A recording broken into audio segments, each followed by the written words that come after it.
నా మార్గముదలక సాగని పయనము అవుతులేనిది నీ సహనము సాటిలేనిది నీ త్యాగము బతుకు బాటలో ఎన్ని వెతుకులాటలో మలుపు మలుపునా ఎన్ని ఆటుపోటులో గెలుపే నీ ధ్యేయం సాహసమే నీ ఆయుధం సాధించే నీ ఆశయం సాహసమే నీ ఆయుధం సాధించే నీ ఆశయం. నిజానికి ఇది అమ్మకూడదు. మా వారు ఎంతో కష్టపడి కట్టించింది. మా పిల్లల పెళ్ళుళ్ళన్నీ ఇక్కడే జరిగాయి. అయినా అవసరానికి అమ్మక తప్పడం లేదు. అవసరం లేకపోతే హఠాత్తుగా ఎందుకు అమ్మకానికి పెడతారు? ఎంతకు అమ్మాలనుకుంటున్నారు? 90 లక్షలకు అమ్మాలనుకుంటున్నాను. సైట్ వాల్యూ బిల్డింగ్ వాల్యూ కలిపి 90 లక్షలు చేస్తుంది. మార్కెట్ రేట్కే అమ్మాలనుకుంటున్నాను. అది నిజమే, సైట్కి వాల్యూ ఉంది కానీ బిల్డింగ్కి వాల్యూ లేదు. ఊరి చివరి కళ్యాణ మండపం మాకేం ఉపయోగం లేదు. దీన్ని పడగొట్టి షాపింగ్ కాంప్లెక్స్ హోటల్లో కడితేనే మాకు వర్కౌట్ అవుతుంది. బిల్డింగ్ వాల్యూ లేదు కాబట్టి సైట్ వాల్యూ 40 లక్షలు కడుతున్నాం. ఏమిటి మీకు ఇష్టమేనా? ఎక్కడ 90 లక్షలు, ఎక్కడ 40 లక్షలు? సగానికన్నా తక్కువ అడుగుతారా? బిల్డింగ్కి వాల్యూ లేదని చెప్పాను కదమ్మా. 40 లక్షలు అయితే ఇస్తాను. కాదు కూడదంటే ఇంకో 1 లక్ష ఇస్తాను. అంతకుమించి ఇవ్వలేనమ్మా. ఏ విషయం ఫోన్ చేసి చెప్పండి, వస్తాను.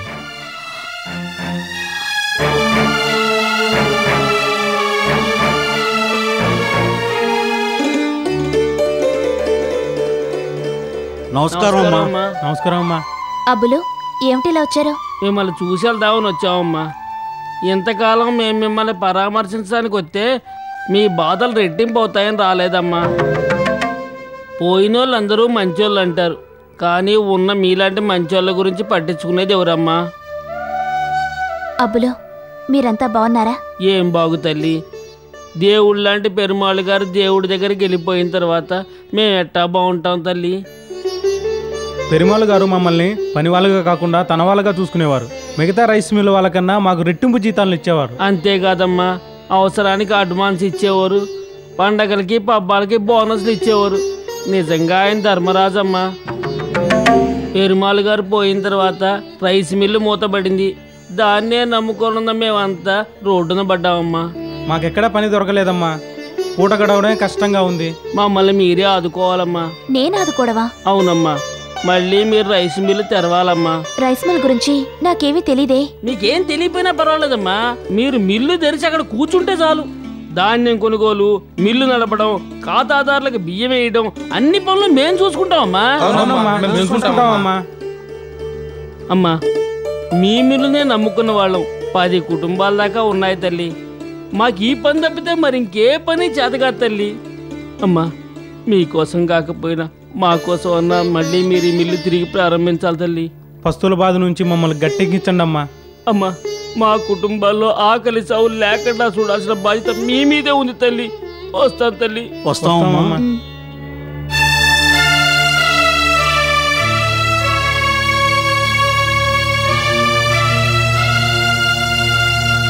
అవసరం కొద్దీ మనం అమ్మాలనుకున్నప్పుడు తక్కువ ధరకి అడుగుతారమ్మా.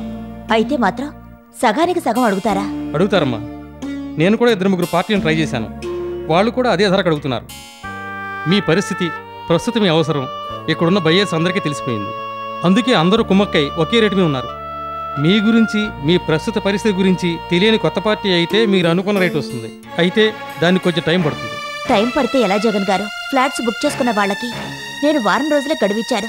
గడువు తీరిద్దో వాళ్ళంతా మా ఇంటి మీద పడి నానా గొడవ చేస్తారు. కరెక్టేననుకోండి. మీ పరిస్థితి నేను అర్థం చేసుకోగలను. పోనీ మీరైనా తీసుకోవచ్చుగా? అంత డబ్బు నా దగ్గర లేదని ముందే చెప్పాను కదమ్మా. మీ దగ్గర తీసుకుని నేను అమ్మినా నాకు అదే రేటు వస్తుంది. అందుకని కొత్త పార్టీ కోసం ట్రై చేస్తున్నాను. అంతవరకు కొంచెం మీరు ఓపిక పట్టాలి. వస్తాను సార్.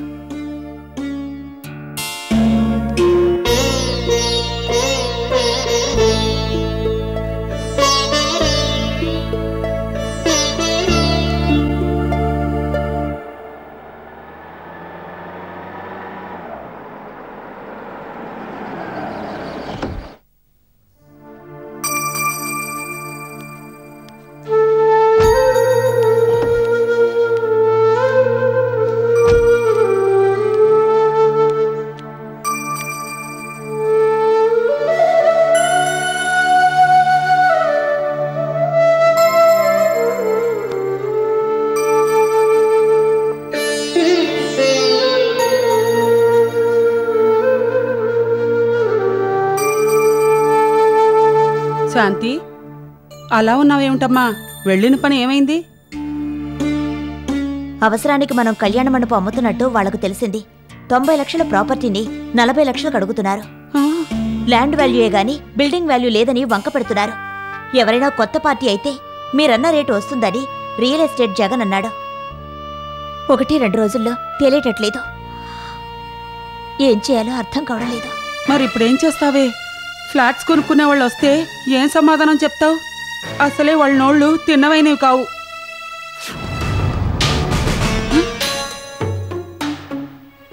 శాంతి,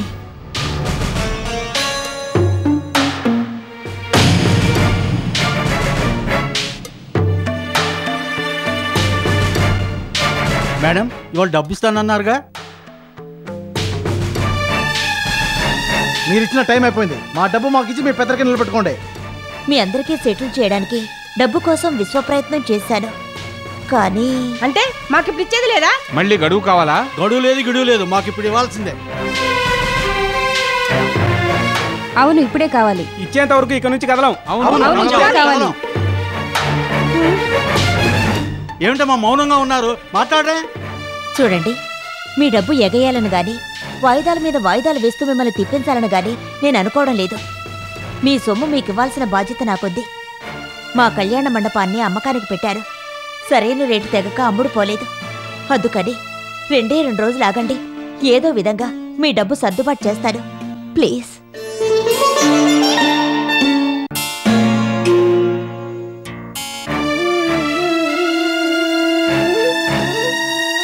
సరే, మీరు ఇంతగా ప్రాధేయపడుతున్నారు కాబట్టి ఆఖరి అవకాశం ఇస్తున్నాం. ఈసారి వాయిదా వేస్తే ఒప్పుకోం. పదండి.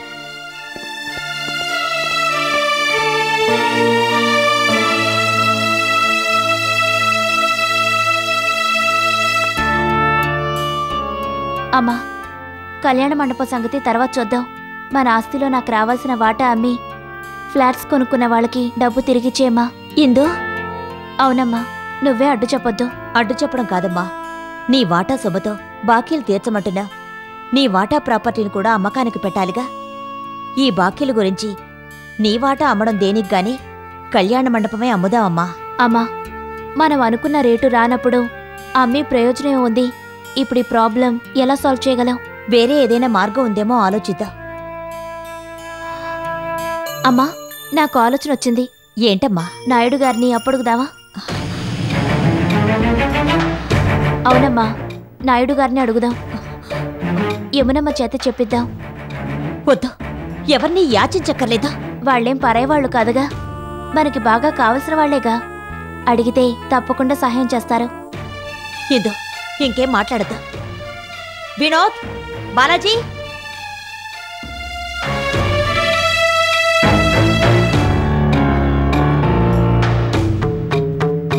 అమ్మా, దేనికి పిలిచావు? డబ్బు కావాలరా. అర్జెంటుగా 90 లక్షలు కావాలి. మీరిద్దరూ ఏం చేస్తారో తెలీదు. మీ పలుకుబడి ఉపయోగించి మన ఇంటి పరువు నిలబెట్టండి. చెరో 50 లక్షలు సర్దండి. ఏంట్రా మాట్లాడరే? అమ్మా, మొన్నే కదా చెరో 20 లక్షలు ఇచ్చాం. మళ్ళీ అంత పెద్ద అమౌంట్ కావాలంటే? అవసరం వచ్చింది కాబట్టి అడుగుతున్నాను. అది నిజమే అనుకో, కానీ ప్రస్తుతం నా దగ్గర అంత డబ్బు లేదమ్మా. నా దగ్గర ఏం లేదు, ఉన్నదంతా ఫైనాన్స్ చేశాను. మన అవసరానికి డబ్బు తిరిగి మరి డిమాండ్ చేయడం ఏం బాగుంటుందమ్మా? మన ఇంటి పరిస్థితి బాగోలేదు కాబట్టి మీ అమ్మ మిమ్మల్ని అడుగుతుందిరా. నువ్వు డబ్బు ఇచ్చిన వాళ్ళని తిరిగి ఇవ్వమని అడగరా. అమ్మమ్మ, నువ్వు అనవసరంగా మాట్లాడుకో. అడిగిన వెంటనే ఇవ్వడానికి వాళ్ళ దగ్గర డబ్బు ఉండాలిగా. అమ్మా, నా దగ్గర డబ్బు లేదమ్మా, సారీ.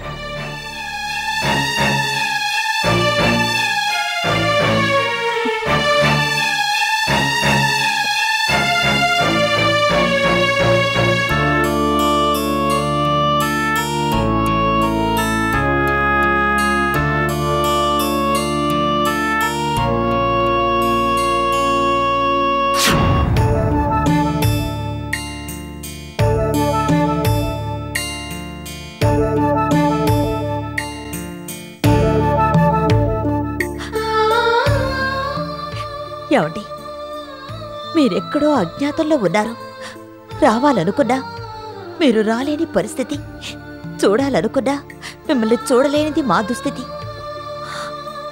మీరిక్కడ లేని లోటుగానే కనిపిస్తుందండి. ఇంటి యజమానిగా బాధ్యతలు స్వీకరించిన ఒకదాని తర్వాత మరొకటి సమస్యల మీద సమస్యలు పుట్టుకొస్తున్నాయి. నన్ను శల్య పరీక్ష చేస్తున్నాయి.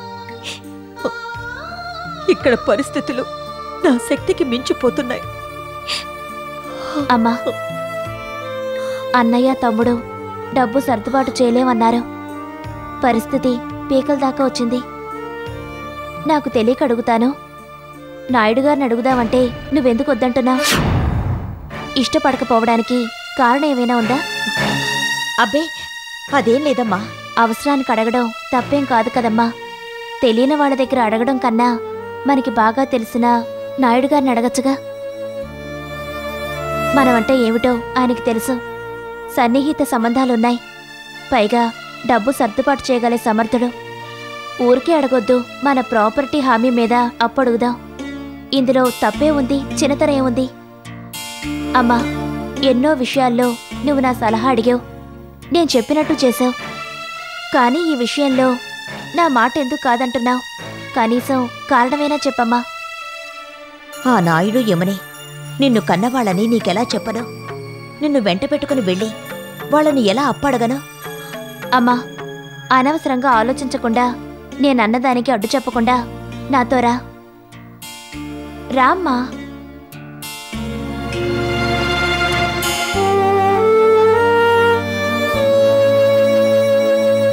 రామ్మా.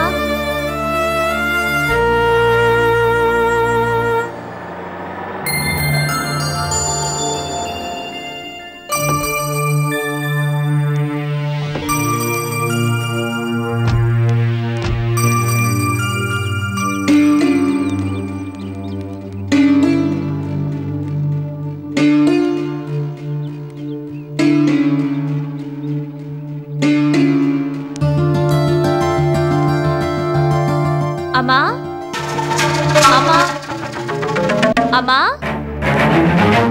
అమ్మా. అదేమిటిందో అమ్మా అని పిలుస్తున్నావు? ఆంటీ అని పిలు. నాకు తెలిసినప్పటి నుంచి అలాగే పిలుస్తున్నానమ్మా.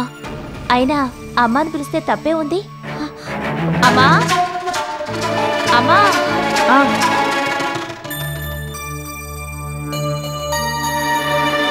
నమస్కారం అమ్మా. నమస్కారం. నమస్కారం. నమస్తే.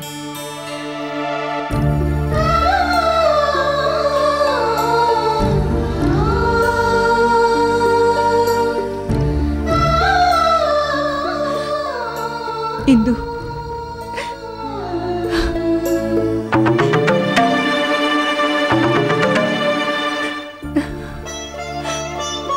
అమ్మా, సుఖాన్నే కాదు కష్టాన్ని కూడా భరించగలగాలి. అమ్మా, మేము ఒక పని మీద వచ్చాం. చెప్పమ్మా. నాయుడు గారు ఉన్నారా? ఉన్నారు, పిలుస్తాను. రండి, కూర్చోండి. ఏమండి? రామ్మా.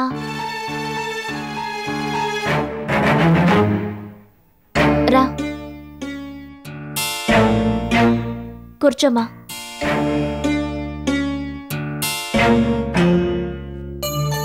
కూర్చోండమ్మా, లేవటం దానికి. కూర్చోండి. కూర్చోమ్మా. కూర్చో. నాయుడు గారు, మీ సహాయం కోరొచ్చాం. సహాయమా? చెప్పమ్మా, నేనేం చేయాలి? డబ్బు సహాయం చేయాలి. దేనికమ్మా? అమ్మా, చెప్పు. నువ్వే చెప్పమ్మా. నాయుడు గారు, మా కన్స్ట్రక్షన్ బిజినెస్లో ప్రాబ్లం వచ్చి పడింది. నేను విన్నానమ్మా. కార్పొరేషన్ అనుమతి లేకుండా కన్స్ట్రక్షన్ చేసినందుకు బిల్డింగ్ పడగొట్టమని నోటీస్ ఇచ్చారటగా? అవునండి. దాంతో ఫ్లాట్స్ బుక్ చేసిన వాళ్ళకి డబ్బు తిరిగివ్వాల్సి వచ్చింది. కవిత పేరున మీరు ఒక ఫ్లాట్ తీసుకున్నారుగా, మీ డబ్బు కూడా త్వరలోనే తిరిగి ఇచ్చేస్తాం. నాకంత అర్జెంట్ ఏం లేదు శాంతి గారు. ఎకరం స్థలం అమ్ముదామంటే అది లిటికేషన్లో పడింది. ఫ్లాట్స్ కమిట్ అయిన వాళ్ళు నానా గొడవ చేస్తున్నారు. కళ్యాణ మండపం బేరం పెట్టినా చాలా తక్కువ కడుగుతున్నారు. అందుకని మీ సహాయం కోరొచ్చాం. మిమ్మల్ని అడగడానికి మా అమ్మగారు మొహమాట పడ్డారు. అందుకే నేను వచ్చాను. ఎంత కావాలమ్మా?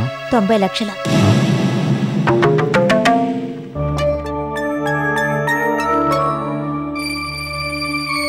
నాయుడు గారు, కావాలంటే మా కళ్యాణ మండపం డాక్యుమెంట్స్ మీ దగ్గర ఉంచుకోండి. ఏంటండి ఆలోచిస్తున్నారు?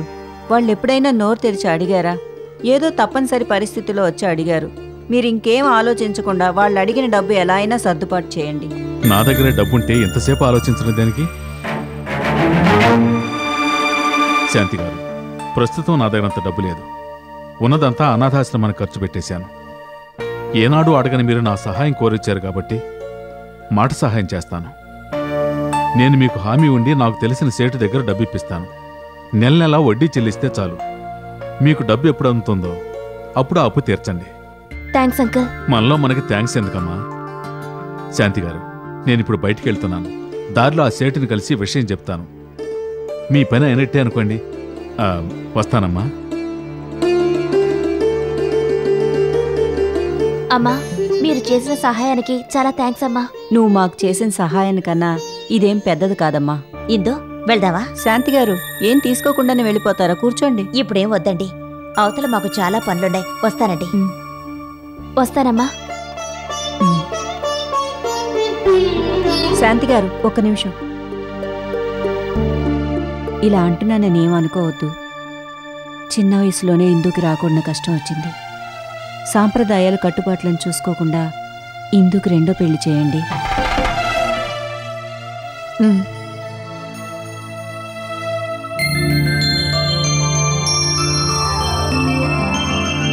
Left right left right left right left right left